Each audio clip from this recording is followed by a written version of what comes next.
जय श्री कृष्ण। अथ भाद्रपद शुक्ला वामन एकादशी। युधिष्ठिर बोले, भाद्रपद शुक्ल पक्ष की एकादशी का क्या नाम है, कौन देवता हैं, क्या विधि है और क्या पुण्य है, सो हमें बताइए। श्री कृष्ण बोले, हे राजन, स्वर्ग मोक्ष को देने वाली, सब पापों को हरने वाली, परम पवित्र वामन एकादशी की कथा मैं आपसे कहता हूँ। इसको जयंती एकादशी भी कहते हैं। इसके श्रवण मात्र से पाप दूर हो जाते हैं और अश्वमेध यज्ञ का फल भी इसके व्रत से बड़ा नहीं है। इस जयंती का व्रत पापियों के पापों को दूर करने वाला है। इस एकादशी को शयन करते हुए भगवान करवट लेते हैं। 4 महीने के लिए भगवान शयन करते हैं, जिसको हम चातुर्मास कहते हैं। तो आज के दिन इस एकादशी को भगवान ने करवट ली है, इसी से इसको परिवर्तनीय एकादशी भी कहते हैं।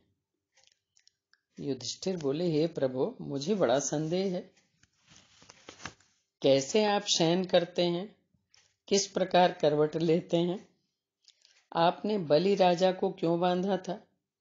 हे प्रभु, चातुर्मास का व्रत करने की कौन सी विधि है? जगत के स्वामी के शयन करने पर मनुष्य क्या करते हैं? ये सब बातें मुझे बताइए और मेरे संदेह को दूर कीजिए। श्री कृष्ण बोले, हे राजन, सुनो। पहले त्रेता युग में बलि नाम का एक दैत्य था। भक्ति में तत्पर होकर नित्य प्रति मेरा पूजन करता था, परंतु उस महात्मा ने इंद्र से वैर करके मेरा दिया हुआ इंद्रलोक जीत लिया। फिर देवता और ऋषियों को लेकर इंद्र प्रभु के पास गए, सुंदर वचनों से स्तुति की और देवताओं के साथ बृहस्पति जी ने भी मेरा अनेक बार पूजन किया। इसलिए मैंने 5वां अवतार वामन रूप में धारण किया। संपूर्ण ब्रह्मांड जिसमें स्थिर है, ऐसे उग्र रूपधारी वामन ने सत्य में तत्पर राजा बलि को जीत लिया। युधिष्ठिर बोले, आपने वामन रूप से असुर बलि राजा को कैसे जीत लिया? मैं आपका भक्त हूं, मुझे विस्तार पूर्वक बताइए। श्री कृष्ण बोले, मैंने ब्रह्मचारी बालक का रूप धारण किया और बलि राजा से प्रार्थना की कि मुझे 3 पग भूमि दे दीजिए, वो मुझे तीनों लोकों के समान होगी। राजा बलि बहुत बड़ा दानी था। उसने मुझसे कहा कि 3 पैर क्या, जितनी चाहो उतनी भूमि तुम मांग लो, 3 पैर में क्या होगा। लेकिन मैंने कहा कि नहीं, मुझे केवल 3 पैर भूमि दे दीजिए, वो मुझे तीनों लोकों के समान होगी।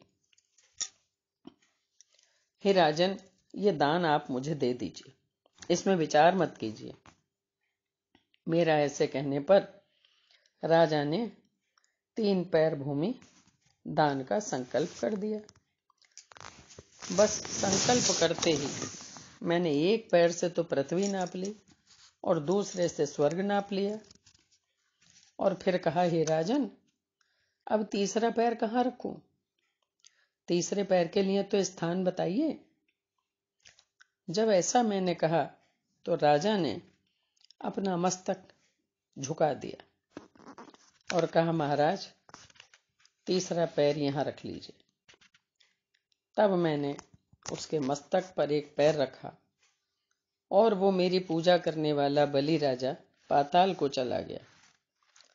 उसको नम्र देखकर मैं बहुत प्रसन्न हुआ और मैंने उससे कहा कि हे राजन, मैं सदा तुम्हारे पास रहूंगा, सदा तुम्हारे समीप रहूंगा।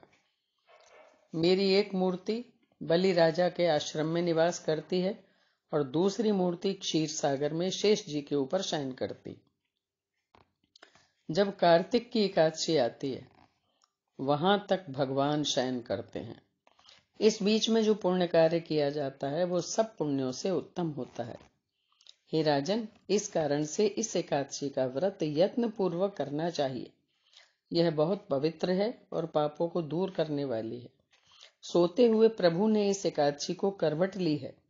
इससे चांदी और चावल सहित दही का दान करना चाहिए। हे राजन, सब पापों को नष्ट करने वाली, इस लोक में सुख और अंत में मोक्ष देने वाली इस सुंदर एकादशी के व्रत को जो करता है वो देवलोक में जाकर चंद्रमा की तरह प्रकाशित होता है। जो मनुष्य के पापों को हरने वाली इस कथा को सुनता है उसको 1000 अश्वमेध यज्ञ का फल प्राप्त होता है। बोलो श्री कृष्ण भगवान की जय।